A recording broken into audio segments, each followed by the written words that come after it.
السلام علیکم ورحمۃ اللہ وبرکاتہ۔ دوستو، آج کی اس ویڈیو میں ہم آپ کو بتائیں گے کہ یہودی کون ہیں اور ان کا آخر مقصد کیا ہے، اور یہ مسلمانوں سے کیا چاہتے ہیں،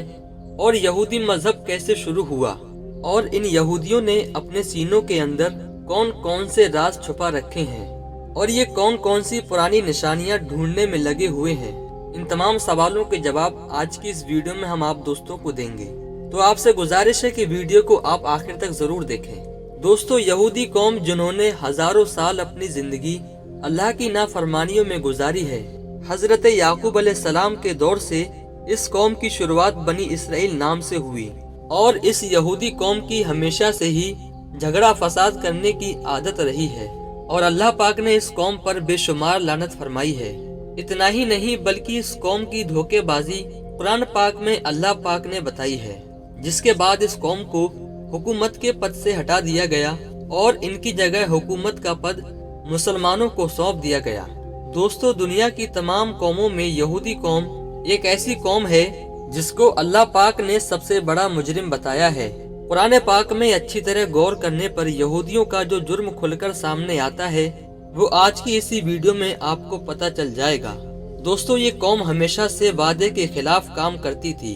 اور یہ لوگ قرآن پاک کی آیتوں کو بیچ کر اپنے گانے بجانے کا شوق پورا کرتے تھے، دوسروں کو نیکی کرنے کی دعوت دیتے تھے لیکن خود نہیں کرتے تھے۔ پیارے دوستو، جب موسیٰ علیہ السلام طور پہاڑ پر جا کر اللہ پاک سے کلام کرتے تھے تو اس وقت یہودی قوم ایک بچھڑے کی پوجا کیا کرتی تھی۔ ان کی اس نافرمانی کو دیکھتے ہوئے اللہ پاک نے اپنے نبی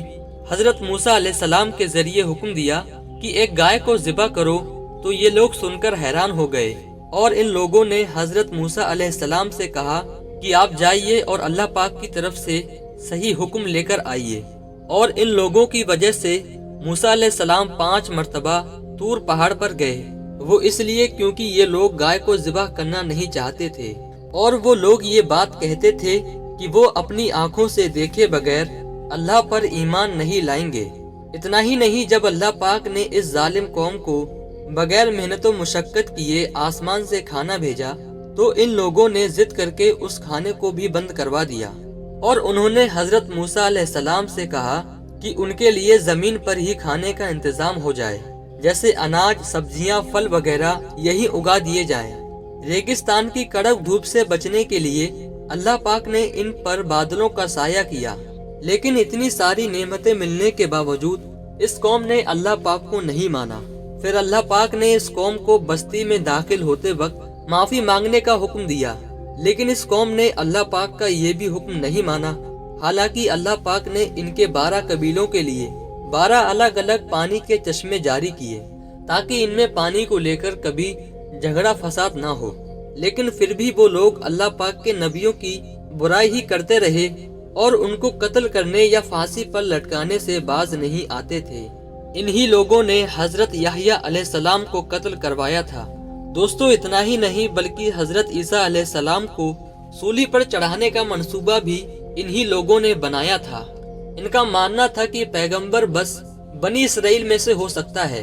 اسی وجہ سے یہ لوگ بنی اسماعیل کے پیغمبر ہمارے پیارے نبی محمد مصطفیٰ صلی اللہ علیہ وآلہ وسلم پر ایمان نہ لائے، اور حضرت جبرائیل علیہ السلام سے بہت نفرت کیا کرتے تھے، کیونکہ حضرت جبرائیل علیہ السلام وحی کے ذریعے ان لوگوں کے منصوبوں کی خبر اللہ پاک کے نبیوں کو دے دیتے تھے۔ اگر ہمارے پیارے نبی صلی اللہ علیہ وآلہ وسلم کی مجلس میں ان کے کسی ساتھی کے منہ سے کوئی سچی بات نکل جاتی تھی تو یہ بعد میں اس کے پیچھے اس کی برائیاں کرتے تھے۔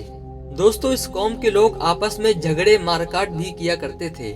بستیوں میں جا کر قبیلے کے لوگوں کو ان کی بستیوں سے ہی نکال دیا کرتے تھے، جیسے کہ یہ لوگ اس وقت فلسطین کے مسلمانوں کے ساتھ کر رہے ہیں۔ ہمارے پیارے نبی صلی اللہ علیہ وآلہ وسلم کے آنے سے پہلے یہ لوگ ہمارے پیارے نبی صلی اللہ علیہ وآلہ وسلم کے آنے کی باتیں کیا کرتے تھے، لیکن جب ہمارے پیارے نبی حضرت محمد مصطفیٰ صلی اللہ علیہ وآلہ وسلم